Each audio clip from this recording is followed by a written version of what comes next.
సీతగారికి ఏ ఇబ్బంది కలగకుండా తిరిగి పంపించే బాధ్యత మాది. అమ్మా, సీత మీతో వస్తుంది. ఏమండి?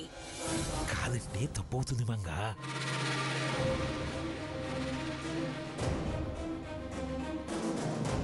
ఏమే సీత, ఇటు వెళ్ళేట్టు రాగలవా?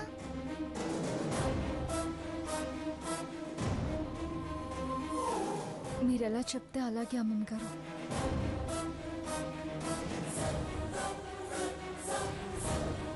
సరే, పంపిస్తానులే, వెళ్ళండి. చాలా చాలా థ్యాంక్స్ అండి.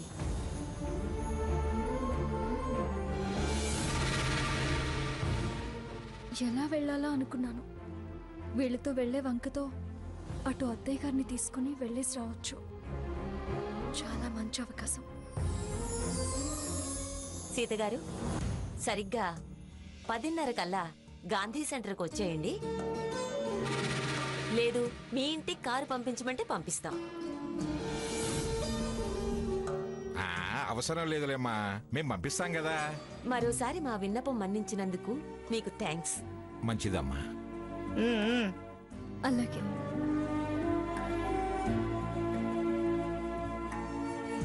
మంగా, రేపు సీతకి సత్కారం జరిగితే నీకు సత్కారం జరిగినట్టే.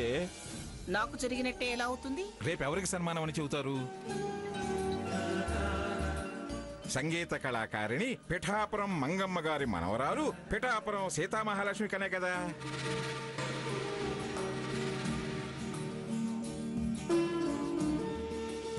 మాలో ఎవరి గురించి నా చెబుతారా మరి? ఒప్పుకున్నానుగా, ఇంకెందుకు భజన? సీత, నువ్వేం చేస్తావో నాకు తెలీదు. ఎల్లుండి ఖచ్చితంగా టైంకి అక్కడ ఉండాలి. అలాగే అమ్మమ్మ గారు. మీరు త్వరగా కానివ్వండి. మనం పెందలాడే బయలుదేరి బర్త్డేకి అటెండ్ అయ్యి ఇంటికి వస్తే అందరం కలిసి అనంతగిరి వెళ్ళొచ్చు.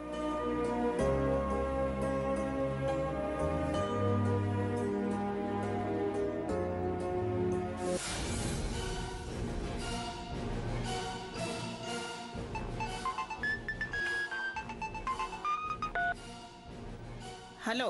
గుడ్ మార్నింగ్ మేడం గారు. I'm doctor Sanjay. ఏమిటి సంజయ్, ఏమిటి ఇంత పొద్దున్నే ఫోన్ చేశావు?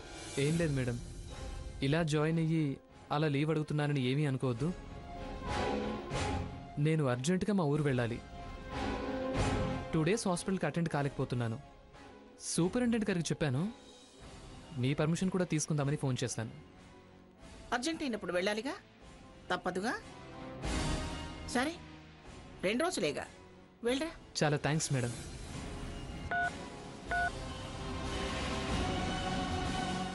గ్రానీ, ఏంటి ఫోన్లు తెగొస్తున్నాయి? అవునరా, డాక్టర్ సంజయ్ ఏంటట? లీవ్ కావాలట. పద్ధతిగా నన్ను పర్మిషన్ అడిగాడు. ఛా, ఈవెంట్ని పలకరించి వాణ్ణి పొగిడించినట్టయింది.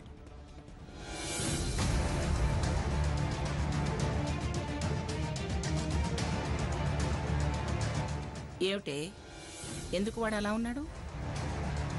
ఏమో అత్తయ్య. సరే సరే, సంబరమే. సాకేత్, ఏంట్రా భోంచేయకుండా చిరాగ్గా వచ్చేస్తున్నావు? ఏమీ లేదు. ఎరా, ఎందుకురా ఇలా ఎప్పుడు అందరికీ ఎదురు తిరిగి మాట్లాడతావు? నేనేం ఎదురు మాట్లాడలేదు. నేను రోజు చూస్తూనే ఉన్నానుగా, ఆ మాత్రం తెలుసుకోలేనా? ఏం తెలుసుకున్నావు? నీకుగా నువ్వు చెప్పు. నీ సమస్యకి సలహా నేను చెబుతాను కదరా. ఏం లేదండి, సంజయ్ బర్త్డే పార్టీకి రమ్మని ఫోన్ చేశాడండి. అది వీడికి చెప్పి పంపిద్దాం అనుకునే లోపు ఇక్కడికి వచ్చేశాడు. చెప్పరా, నిజమేనా? మన దగ్గర పనిచేసేవాడు. వాడు పిలిస్తే మనం వెళ్ళాలా? వెళ్తే మనల్ని రేపటి నుంచి గౌరవిస్తాడా? రేయ్, మన దగ్గర పనిచేసే వాళ్ళంతా తక్కువని, మనకు ఉద్యోగం ఇచ్చిన వాళ్ళంతా ఎక్కువని మనం పట్టించుకోకపోతే వాళ్ళు కూడా మనల్ని పట్టించుకోర్రా.